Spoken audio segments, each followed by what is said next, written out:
الفاتحة. أعوذ بالله السميع العليم من الشيطان الرجيم. بسم الله الرحمن الرحيم. الحمد لله رب العالمين الرحمن الرحيم مالك يوم الدين. إياك نعبد وإياك نستعين. اهدنا الصراط المستقيم صراط الذين أنعمت عليهم غير المغضوب عليهم ولا الضالين. أعوذ بالله السميع العليم من الشيطان الرجيم. إن الحمد لله نحمده ونستعينه ونستغفره ونعوذ بالله من شرور أنفسنا ومن سيئات أعمالنا. من يهده الله فلا مضل له ومن يضلله فلا هادي له. أشهد أن لا إله إلا الله وأشهد أن محمدا عبده ورسوله. اللهم صل على سيدنا محمد وعلى آله وصحبه أجمعين. يا أيها الذين آمنوا اتقوا الله حق تقاته ولا تموتن إلا وأنتم مسلمون. يا أيها الذين آمنوا اتقوا الله وقولوا قولا سديدا يصلح لكم أعمالكم ويغفر لكم ذنوبكم ومن يطع الله ورسوله فقد فاز فوزا عظيما. اللهم صل على سيدنا محمد وعلى آله وصحبه أجمعين. اللهم افتح علينا حكمتك وانشر علينا من خزائن رحمتك يا أرحم الراحمين. اللهم افتح علينا فتوح العارفين وارزقنا فهم النبيين بجاه الخاتم المرسلين. اللهم فقهنا في الدين وعلمنا تأويل واهدنا الصراطك المستقيم. اللهم أرنا الحق حقا وارزقنا اتباعه وأرنا الباطل باطلا وارزقنا اجتنابه. الحمد لله رب العالمين. Assalamualaikum warahmatullahi wabarakatuh. Alhamdulillah. Alhamdulillah, kita panjatkan syukur kita kepada Allah Subhanahu wa taala dengan pertemuan kita pada malam ni. Banyakkan syukur kepada Allah taala dengan nikmat dapat beribadah di rumah Allah dan dapat menuntut ilmu. Muslimin muslimat, nikmat yang Allah bagi untuk kita boleh beribadah selepas sekian lama ni, nak boleh beribadah kat rumah Allah ni, lelaki perempuan muslimin muslimat tak dapat. Bila dah dapat nikmat, jaga elok-elok. Dapat nikmat beribadah tu, jaga elok-elok. Dan pesan kepada sahabat-sahabat, anak beranak kita, adik beradik kita, pesan datang kat surau masjid, ya. Kita tak nak lagi berulang peristiwa tak boleh lagi sembahyang jemaah kat surau masjid ni, tuan-tuan. Okay. InsyaAllah tuan-tuan muslimin muslimat, malam ni kita nak sambung kitab kita, ada Al-Adabul Mufrad, jilid yang pertama pada muka surat yang ke-18. Berbakti kepada kedua orang tua meskipun keduanya zalim terhadapnya. Siapa yang ada kitab ni boleh buka, Ada Al-Adabul Mufrad, hadis yang bab yang keempat, hadis yang ketujuh pada muka surat yang ke-18, bawah tajuk berbakti kepada kedua orang tua meskipun keduanya zalim terhadapnya.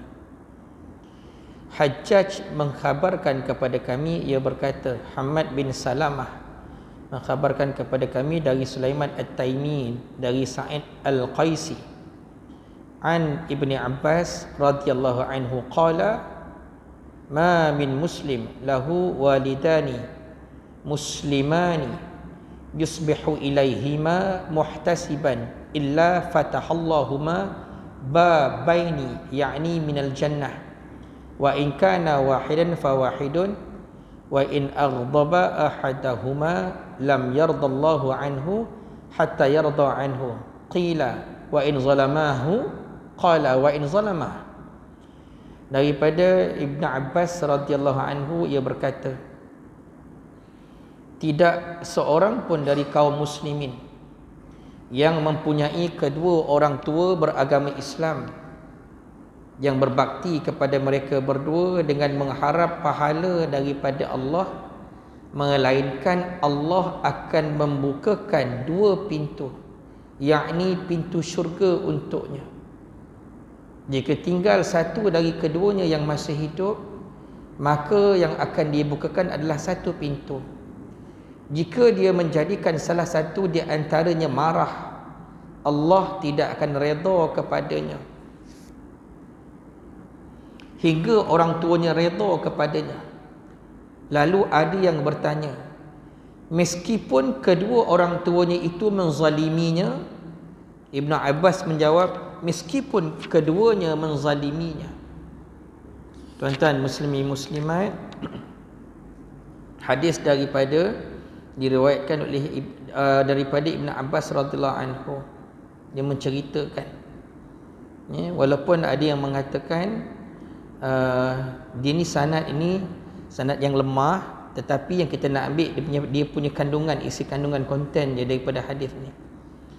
Tuan-tuan muslimin muslimat, ada yang mengatakan hadis, ada yang mengatakan ini adalah asar daripada sahabat iaitu Ibn Abbas. Baik, tengok satu-satu maksudnya.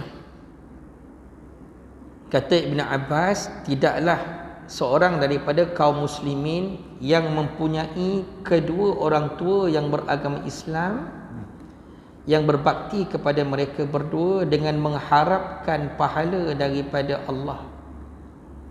Yusbihu ilaihima, dia mengharapkan pahala daripada keduanya. Dia berbakti kepada orang tuanya, berharapkan ganjaran daripada Allah Ta'ala, melainkan kata Ibn Abbas, Allah akan buka dua pintu, yakni pintu syurga untuknya. Jelas tuan-tuan?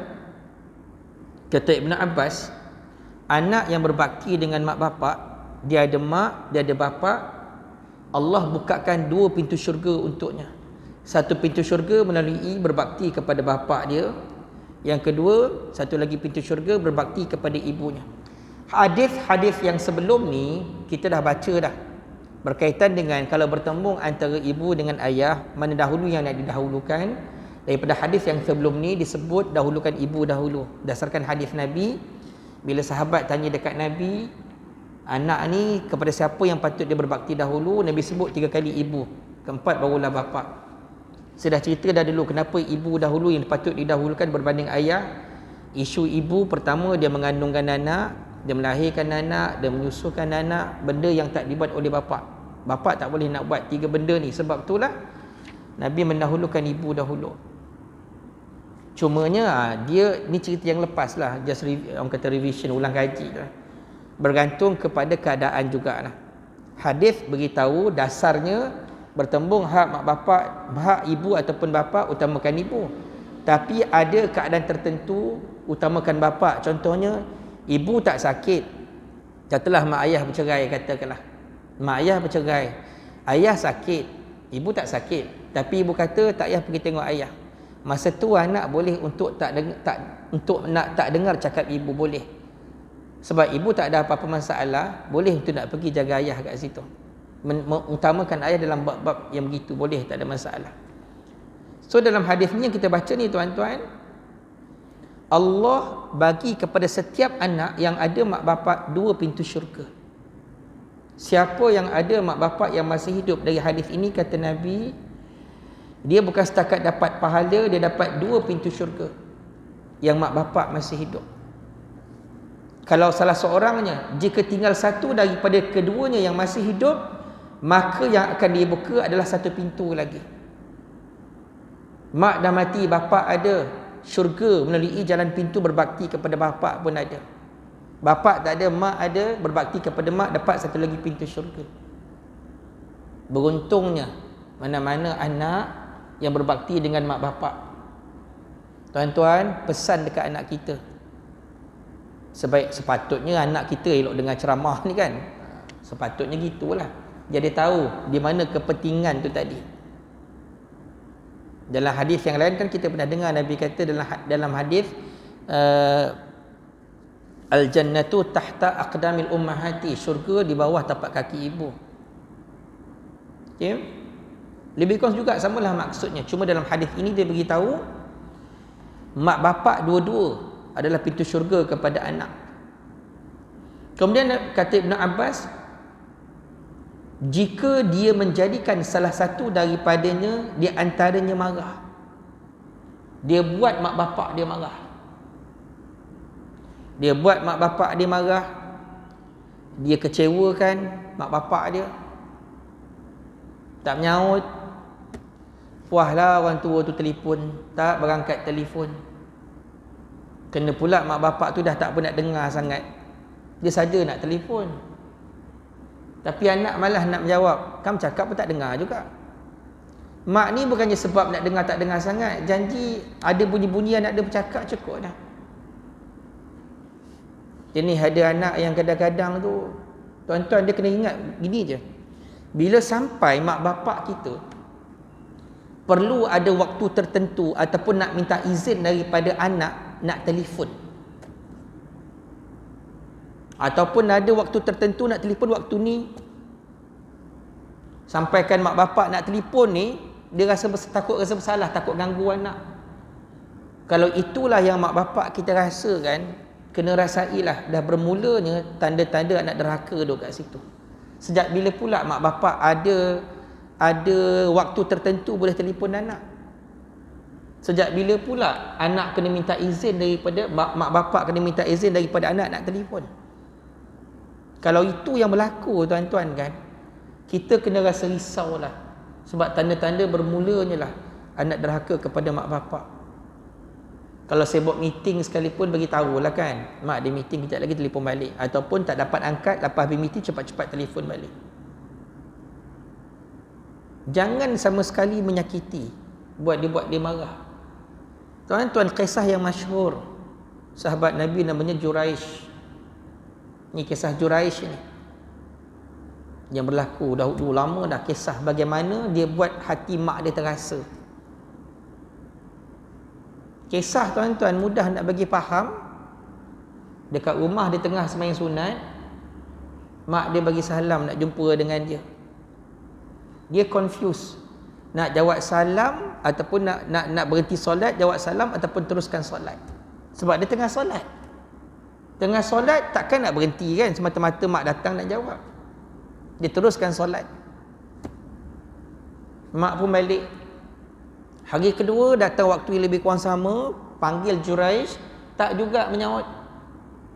Baliklah mak tu terasa kat hati ni. Dia katakan sampai 3 kali mak dia datang. Dah terdetik kat hati mak ni. Kenapalah Juraish tak jawab salam aku, tak nyaut aku ni? Apalah dosa aku?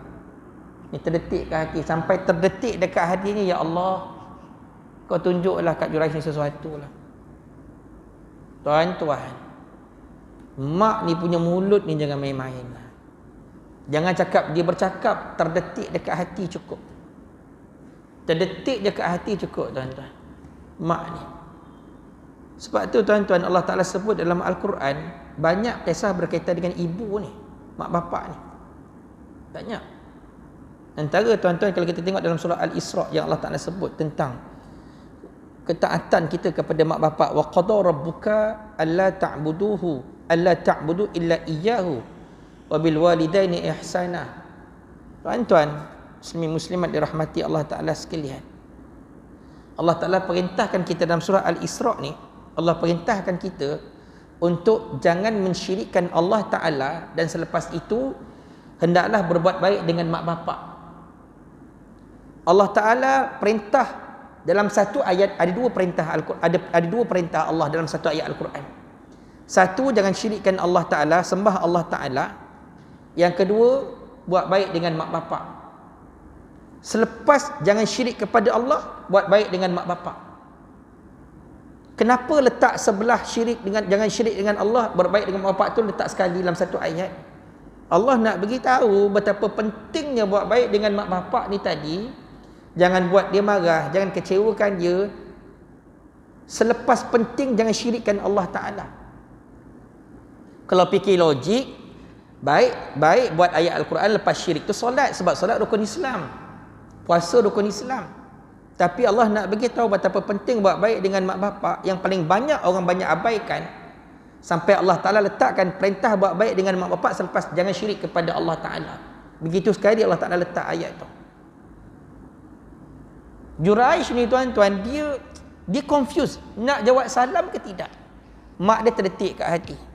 Tuan-tuan, terdetik kat hati, on the spot Allah Ta'ala balas. Rupa-rupanya kan, siapa buat dosa dengan mak bapak, Allah tak akan tangguh dekat akhirat. Dekat dunia dapat.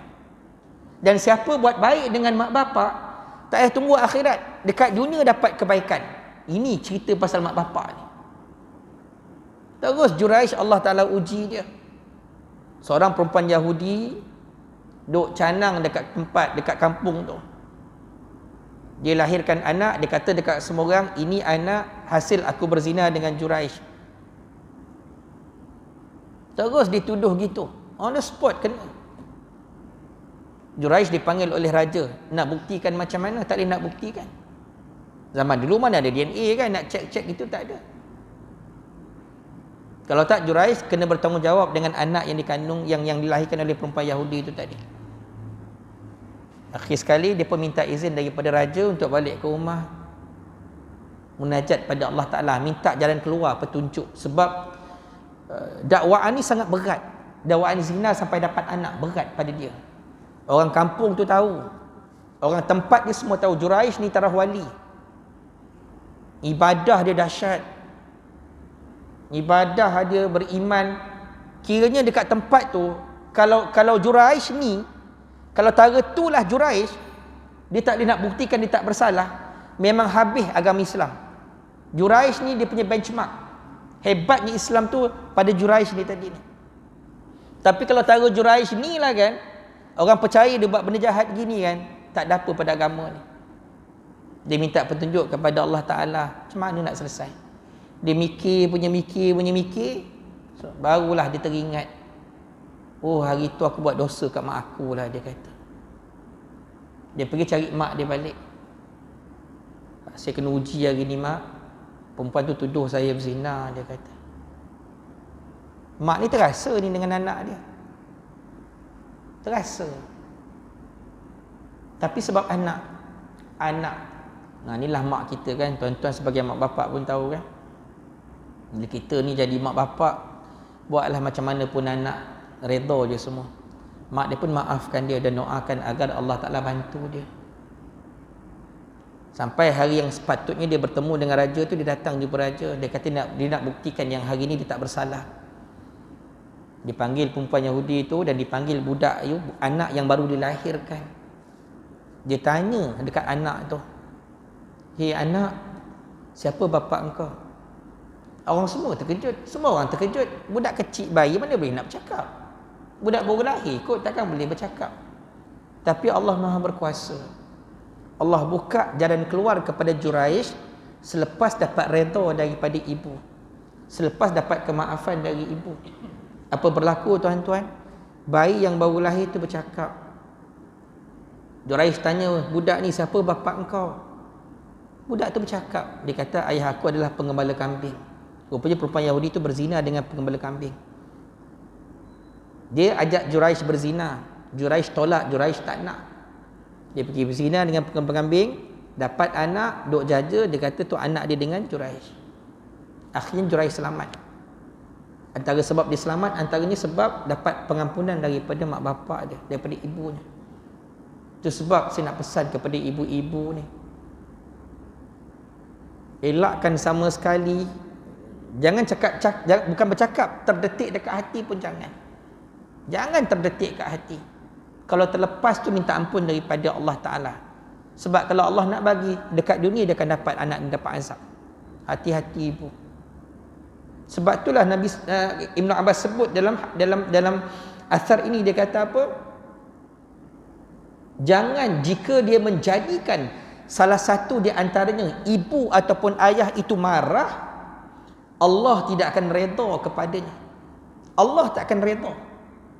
Dalam hadis yang lain Nabi sebut, redallahu ala ridal walidain wa sakhtullah ala sakhtil walidain, atau kama qala, Redha Allah terletak kepada redha ibu bapa, dan kebencian Allah terletak kepada kebencian mak bapak. Begitu sekali Allah letakkan kedudukan mak bapak dalam agama. Sebab itu tuan-tuan muslimat, mak bapak ni lah kan, dia sampai kepada ada keadaan sampai orang bersujud dengan mak bapak ni. Dia jaga mak bapak dia elok-elok. Sampai keluar Nabi naik anak tangga nak baca khutbah, Nabi sebut amin, amin, benar, benar. Kan sahabat tanya, kenapa Nabi sebut amin? Rupanya Jibril duduk cakap. Nabi kata amin. Apa antara kata Jibril? Celakalah anak yang mak bapaknya hidup bersamanya. Anak celakalah anak yang mak bapak yang tua tetapi dia mati masuk neraka anak tu. Anak yang ada mak bapak yang tua tetapi akhirnya dia mati masuk neraka. Nabi kata amin, betul. Maksudnya apa? Celakalah anak-anak yang ada mak bapak tapi langsung tak ambil peranan nak jaga mak bapak dia. Dia bukan soal kau anak bongsu ke kau nak sulung, bukan. Kau nak bongsu ke nak sulung, walaupun ada abang kakak kita dekat atas, ambil 1-2 peranan untuk jaga mak bapak kita. Kalaulah mak bapak kita sakit, duduk dekat rumah kakak kita, ambil peranan pergi jaga mak bapak tu. Ambil peranan bagi duit dekat kakak kita, bawa pergi hospital. Dah kakak kita duduk menjaga, kita bawa lagi hospital. Tuan-tuan, siapa yang pernah jaga mak bapak yang sakit, siapa yang ada pengalaman jaga mak bapak yang sakit, dia tahu macam mana sakitnya hati dia. Dia punya terasa tu saya ceritalah. Siapa yang tak pernah ada pengalaman jaga mak bapak yang sakit, dia bukan jaga sehari dua, bukan. Kalau adik-beradik yang buat turn jaga tu alhamdulillah. Contohnya mak bapak kat kampung kan, hari ni orang lain, besok orang lain, itu cantik. Ini cerita yang memang dekat rumah tu dia duduk. Yang menjaga tu tuan-tuan boleh tahu macam mana tak cukup tidurnya dia, macam mana berhabisnya duit dia nak beli makanan yang sesuai untuk mak bapak yang sakit, ubatnya. Itu dari segi duit harta, belum lagi perasaan. Biasa anak-anak yang jaga mak bapak sakit ni, anak tu yang selalu kena marah dengan bapak tu. Bapak tu pun dah tunggu tak sedar sangat kan, dia pun tak tahulah orang tu, yelah dia pun tengah sakit, kadang-kadang tu tak kena sikit dekat jiwanya, marah dekat anak yang menjaga, yang dipuji anak yang tak jaga tu. Tengok macam tu adik kau, tengok macam kakak kau. Itulah ujian orang yang menjaga orang sakit ni. Dia memang akan terasa. Dia akan rasa aku je susah, yang ni semua boleh keluar kilir berjalan. Tuan-tuan, siapa yang memang Allah Ta'ala pilih dia jaga orang tua sakit ni, syukurlah pada Allah Ta'ala. Kenapa? Ini hadis Nabi beritahu. Dekat situ letaknya syurga untuk engkau. Mungkin amal kau yang lain tak banyak, engkau bukan jenis ke masjid sangat pun. Nak kata sedekah pun kau sedekah sangat engkau. Solat sunat pun tak buat sangat, Quran pun malah nak baca. Tapi dengan sebab dia jaga mak bapak tu tadi tu, di situ letaknya pintu syurga untuk dia. Situ letak pintu syurga. Itu sebab tuan-tuan muslimat, jangan cari alasan ataupun elak diri daripada jaga mak bapak yang sakit. Asyik nak mengelak aja. Itu tak boleh, ni tak boleh, apa yang kau boleh? Apa yang boleh dibuat? Tuan-tuan, kalau kita nak dapat anak kita yang boleh jaga kita bila kita dah tua sakit, sekarang ni carilah mana-mana orang yang kita boleh jaga mak bapak kita yang sakit. Kalau mak bapak dah meninggal dunia kan tuan-tuan, carilah mana-mana orang yang boleh kita bantu, tunjukkan kepada anak empati kita. Biar anak kita satu hari nanti dia tengok bila mak bapak ni berat bantu orang yang susah, dia akan bantu kita. Tak perlu nak bercakap dah dengan anak, dia tahu mak bapak aku ni memang jenis jaga untuk yang sakit. Kalau bukan mak bapak kita dah meninggal dunia katakan, carilah mana-mana orang untuk kita bantu antaranya. Pintu syurga tuan-tuan. Nabi kata Ibn Abbas, jika dia menjadikan salah satu di antaranya marah, Allah takkan redha kepadanya hinggalah orang tuanya redha kepadanya. Dia kena balik, jumpa balik mak bapak, minta maaf, redha daripada mak bapak hinggalah orang tuanya redha.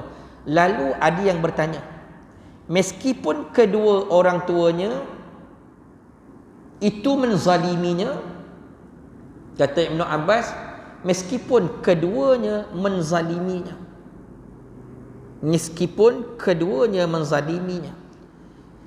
Tuan-tuan muslimin muslimat, perkataan menzalimi ini ulama dia detailkan, dia huraikan. Menzalimi itu maksudnya menzalimi yang macam mana? Dia kata antara penerangan ulama, dia kata apa? Qila fi makna an zulmahu ayu zulmahu bil umuri dunyawiyah la al ukhrawiyah. Kalau perkara zalim berkaitan dengan urusan dunia, anak kena taat dengan mak bapak. Jagalah mak bapak. Tapi kalau benda zalim yang mak bapak tu buat berkaitan dengan urusan akhirat, yang itu anak-anak jangan ikut. Maksudnya macam mana? Termasuk juga dalam surah Luqman, Allah Ta'ala sebut apa? Wa in jahadaka ala an tusyrika bi ma laysa laka bihi ilmu fala tuti'huma. Sekiranya mak bapak kamu, wa in jahadaka ala, kalaulah mak bapak kamu ni suruh kamu ini untuk mensyirikkan Allah Ta'ala, an tusyrika bi, untuk mensyirikkan dengan aku, kata Allah, dengan yang lain, fala tuti'huma, jangan engkau taat kepada ibu bapa engkau. Maknanya kalau mak bapak ni suruh kita ini buat jahat, menzalimi Allah Ta'ala, contohnya jangan pakai tudung, aku tak redha kau pakai tudung. Benda yang disuruh tak pakai tudung tu urusan akhirat, derhaka kepada Allah, yang itu kata sahabat, yang itu jangan ikut. Tak payah semayang lah, jaga mak cukup. Syurga duduk dekat mak, yang itu boleh tinggalkan mak sekejap, pergi semayang. Sebab hukum semayang tu hukum yang wajib. Tuan-tuan, kita kena ingat bila bertembung hak Allah dengan hak manusia, utamakan hak Allah Ta'ala. Walaupun terpaksa, korbankan orang yang paling kita sayang. Dalilnya apa tuan-tuan? Tengok masa peristiwa hijrah Nabi dan juga sahabat ke Madinah. Lepas Nabi dapat perintah hijrah ke Madinah, antara orang yang terawal hijrah ke Madinah dalam kalangan sahabat adalah Abu Salamah. Dia ada beberapa sahabat Nabi, termasuk juga Suhaib Ar-Rumi, Umar Al-Khattab, antara yang terawal termasuk Abu Salamah. Masa dia nak keluar dari kota Mekah, dia bawa anak dia dan isterinya Ummu Salamah, dia pimpin nak keluar dari kota Mekah ni, nak pergi ke Madinah. Tapi malangnya, masa dekat pintu kota Mekah, dia ditahan. Siapa yang tahan, siapa yang sekat? Keluarga Ummu Salamah, keluarga isteri sekat. Dia tariknya anak. Kau nak hijrah lah seorang-seorang, Abu Salamah. Kau nak bawa anak kau, bini kau, kenapa? Bini kau adik-beradik kami, anak kau anak buah kami darah daging dia. Hijrahlah seorang-seorang. Meronta Ummu Salamah dan anak nak ikut bapa ni, ikut Abu Salamah. Abu Salamah tuan-tuan, dia mesti nak bawa isteri dengan anak. Dia tahu Nabi tak menjanjikan kepada sahabat siapa hijrah ke Madinah dapat patah balik ke Mekah. Nabi tak beritahu. Maknanya kalau ditinggalkan anak dan isteri dekat Mekah, belum tentu dia boleh jumpa. Tuan-tuan, kalau kita ni pindah rumah katakan, duduk Gajang, pindah balik kat Kedah, anak bini tinggal kat Gajang, pergi kerja kat Kedah, dalam keadaan kau dah pergi Kedah, tak boleh patah balik, siapa nak tinggalkan? Tak ada siapa nak tinggalkan. Abu Salamah tak nak tinggalkan. Takut-takut daripada elok Islam dia punya anak isteri dia kufur pula, dikufurkan oleh keluarga tu tadi. Dia tarik tangan anak dia nak bawa lagi pergi ke Madinah. Masa dia tarik tu tuan-tuan, keluarga Ummu Salamah, adik-beradik ipar, duk tarik tangan anak dia. Berebut anak tuan-tuan muslimin muslimat, sampai tercabut tangan anak tu. Sendi tu tercabut. Bayangkan begitu sekali pengorbanan anak kecil sewaktu hijrah ke Madinah. Bila dia tengok anak dia sakit, dia lepaskan anak dia. Dia dalam dua keadaan. Nak hijrah, kalau hijrah terpaksa tinggal anak bini. Nak hijrah ke tak nak hijrah? Akhir tuan-tuan muslimin muslimat, dia memilih satu perjuangan pengorbanan yang sangat besar. Dia korbankan anak isterinya di Mekah. Dan dia pergi berhijrah seorang diri. Untuk apa berhijrah? Untuk Allah dan Rasul. Walaupun waktu yang sama, dia sangat perlukan anak isteri. Tapi bila bertemu hak Allah Ta'ala, tinggalkan anak isteri kerana Allah Ta'ala. Sama kisah Nabi Ibrahim AS. Dia bawa Siti Hajar dan juga Nabi Ismail ke kota Mekah, dekat padang pasir gitu. Tiba-tiba Allah perintahkan Nabi Ibrahim untuk berdakwah. Dia tinggalkan Nabi Ismail dan juga Siti Hajar dekat kering kontang gitu, tuan-tuan. Kisah semua orang tahu. Antara Safa dan Marwah duduk berlari. Macam mana Nabi Ismail hentak kaki boleh terkeluar air Zam-Zam tu. Kisah selepas Nabi Ibrahim tinggalkan. Kalau fikir logik akal, Siti Hajar duduk berlari kejar Nabi Ibrahim. Kenapa tinggalkan kami dekat Mekah dengan tempat kering kontang gini? Makanan semua tak ada. Kalau ikut Nabi Ibrahim, logik akal, takkan nak tinggal anak bini begitu. Tapi sebab perintah Allah lebih besar daripada sayang anak bini, dia pergi. Sama juga dengan hadis ni, tuan-tuan. Untuk perkara akhirat, yang perkara yang wajib berkaitan dengan hak Allah Ta'ala, kena utamakan hak Allah Ta'ala. Tapi untuk yang dunia, kita contohlah tuan-tuan kan, mak bapak kita kata apa, duit, pasal duit katakan. Bab duit ke contohnya, ataupun kita nak ke mana-mana, mak tak bagi. Kadang-kadang benda yang mak tak bagi tu benda yang tak masuk akal. Aku tak bagi kau pergi dekat rumah mak mentua kau kat sana. Aku tak bagi. Kau duduk jaga mak kat sini. Kau jangan pergi sana. Masa tu tuan-tuan, memang wajib kena ikut cakap mak masa tu. Kalau anak lelaki lah, anak perempuan kena dengar cakap suami. Dia faham gitulah pula. Anak perempuan kena dengar cakap anak lelaki kena dengar cakap mak bapak. Bertembung hak begitu tuan-tuan. Ulama kata apa? Utamakan mak bapak dahulu. Cumanya dekat situ terletak pula kebijaksanaan kita. Mungkin kita tak dapat nak balik rumah belah isteri kita, tapi kita boleh aturkan sesiapa kat sana boleh bantu mak mertua kita kat sana. Kena ada kebijaksanaan lah kat situ pula. Janganlah habis-habis gitu je. Bila bertembung hak antara dunia dan juga akhirat, utamakan hak akhirat kita. Tak boleh berlaku kezaliman untuk perkara-perkara akhirat. Okey. Bahkan kata ulama, dapat pahala pula. Okey. Anak-anak ni tadi dia kata, anak-anak ni pula dia boleh dapat pahala, ataupun dia Allah Taala bagi ganjaran kalau dia terpaksa untuk tidak taat dengan mak bapak, kalau mak bapak ni tadi melanggar perintah Allah Taala. Macam pakai tudung tadi, itulah saya sebut. Kau jangan pakai tudung. Kalau kau pakai tudung, kau berdosa. Anak tetap juga pakai walaupun dia terpaksa untuk nak menyakiti hati mak. Terpaksa tu anak dapat pahala. Walaupun terpaksa dibuat benda tu. Disebutkan begitu oleh ulama, tuan-tuan. Itu sebab muslimin muslimat, kita kena clear dari segi nak mentaati mak bapak kita. Asal daripada ayat Al-Quran dan juga hadis, wajib anak-anak taat kepada mak bapak, melainkan dia ada pengecualian. Kalau apa yang mak bapak tu suruh tu tadi bertentangan dengan syariat, yang itu boleh untuk kita tak ikut. Itu pun tak ikut sekalipun tak boleh berkasar. Fala taqul lahum uffin. Jangan kau berkata dengan mak bapak keduanya tak boleh. Maknanya kasar tak boleh. Tak bersetuju pun cakap baik-baik. Tuan-tuan, setakat hadis yang jumpa ni dalam kitab ni, termasuk banyak-banyak cerita hadis ayat Al-Quran, tak ada lagi kisah yang menceritakan anak-anak boleh untuk berkasar dengan mak bapak. Tak ikut tak apa, kasar tak boleh. Ambil contoh tuan-tuan, kisah Nabi Ibrahim yang menolak permintaan bapa dia. Semua orang tahu kisah Nabi Ibrahim. Ayahnya adalah tukang bina berhala, tukang berhala.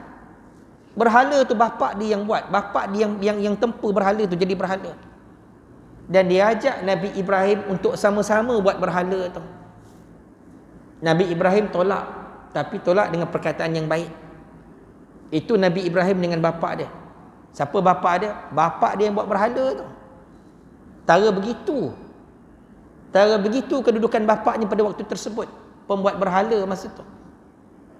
Tuan-tuan muslimin muslimat. Okey.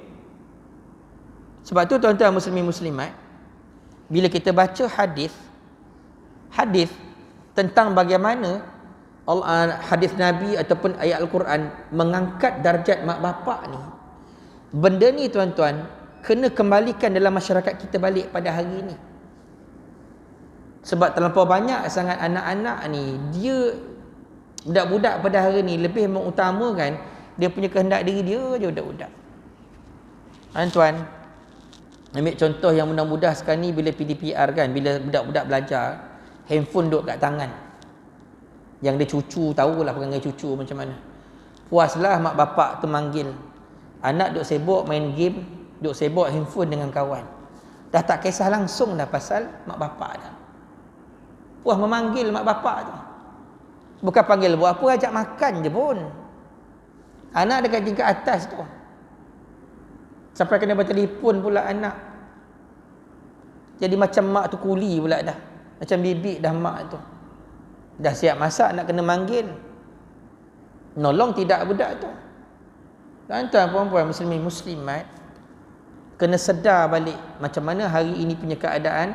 Anak terlalu jauh untuk nak mengutamakan mak bapak berbanding kehendak dia. Jauh sangat. Najalah anak kita, siapa dia tanya cucu kita tu.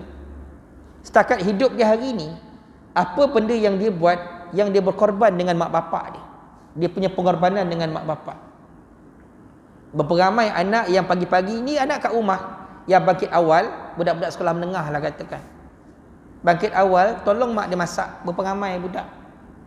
Yang ada 12 tengah hari pun nak bangkit. Itu pun puas mak bapak kejut nak masuk kelas online pukul 8 pagi tu. Puas mengejut. Dia punya jauh tu tuan-tuan. Zaman berbeza. Zaman kita tak adalah handphone. Hari ni kan semua budak tengok dekat handphone. TV, YouTube, yang Netflix lagi macam-macam tuan-tuan. Tapi kalau tanya saya lah, mana jalan penyelesaian nak balikkan anak taat kepada mak bapak? Jalan penyelesaian, tuan-tuan, buat dua benda ni cukup dah.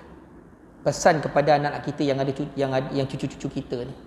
Dua benda ni cukup. Siapa buat dua benda ni tuan-tuan kan, insya-Allah anak balik kepada Allah Ta'ala dan balik kepada mak bapak. Tapi memang kena buat sungguh-sungguh lah. Istiqamah kena buat. Satu, buat solat berjemaah dengan anak-anak. Yang kedua, mesti ada bacaan Al-Quran. Dua benda ni. Dua benda ni clear. Ayat Al-Quran dan juga hadis cerita tentang kebaikan dia. Inna salata tanhanil fahsyai wal munkar. Sembahyang memang akan jaga orang daripada buat benda mungkar. Baca Quran pula, apa Nabi sebut dalam hadis. Siapa yang baca Al-Quran sehari semalam tu, ada mengatakan 100 ayat, ada kata 50 ayat. Nabi sebut dalam hadis, lam yuktab minal ghafilin, tidak ditulis baginya orang-orang yang lalai. Wa kutiba minal qanitin, ditulis baginya orang-orang yang taat. Nabi kata, siapa yang setiap malam kita ni istiqamah baca Al-Quran 100 ayat. Dari pagi sampai ke malam 100 ayat dia baca. Tuan-tuan, Allah tulis baginya orang-orang yang taat kepada Allah Ta'ala. So nak dapat anak yang taat kepada Allah, taat kepada mak bapak, amalan baca Quran tu mesti ada. Siapa dapat buat dua benda? Tuan-tuan, solat 5 waktu betul? Subuh sampai ke Isyak. Siapa boleh buat dengan anak 5 waktu ni? Masa kita terkurung tu dulu kan, 5 kali anak duduk dengan kita, mesti rapatlah anak dengan kita. Dan setiap kali lepas sembahyang mesti baca Quran. Iringan dia macam itu, jadual baca Quran mesti lepas sembahyang. Sebab kita tak ada jadual masa yang lain lagi dah. Siapa buat dua benda ni tuan-tuan, confirm saya yakin anak kembali kepada mak bapak, kembali kepada Allah. Dua, mak bapak dapat kebaikan. Satu, anak balik kepada Allah, anak balik kepada mak bapak. Dia akan main handphone, dia akan tengok TV, tapi sembahyang jaga dia daripada benda yang tak elok. Kawalan guna handphone tu kena belajar lah kan, cara nak kawal handphone tu. Ini Nabi sebut dalam hadis, Allah Ta'ala sebut dalam Al-Quran. Benda ni jugalah yang saya struggle dengan anak-anak saya. Struggle sungguh-sungguh. Kena istiqamah sungguh-sungguh. Muslimin muslimat. Okey, tuan-tuan muslimin muslimat. So daripada kandungan hadis ni tadi tuan-tuan, kata ulama durhaka. Yang pertama, huraiannya berbakti kepada orang tua merupakan jalan yang dapat membawa kita ke syurga. Pintu syurga taat kepada mak bapak. Yang kedua, durhaka bawa kepada neraka. Yang ketiga, redha Allah terletak kepada redha mak bapak. Dan berbakti berbuat baik kepada mak ayah adalah kewajipan kepada anak-anak semua. Mudah-mudahan Allah kurniakan kepada kita anak-anak berbakti kepada mak bapak dan anak kita pula berbakti kepada kita insya-Allah. Wallahu a'lam. Bismillahirrahmanirrahim. Allahumma inna na'udzubika min 'ilmin la yanfa' wa min qalbi la yakhsha' wa min nafsin la tashba' wa min istajabulah. Rabbi ja'alna muqimas shalah min dzurriyyatina rabbana wa taqabbal du'a. Walhamdulillahirabbil alamin. Wa mohon maaf. Subhanakallah wa bihamdika asyhadu an la ilaha illa anta astaghfiruka wa atubu ilaik. Wal 'asri innal insana lafi khusr illa alladziina amanu wa 'amilus solihati wa tawassaw bil haqqi wa tawassaw bis sabr.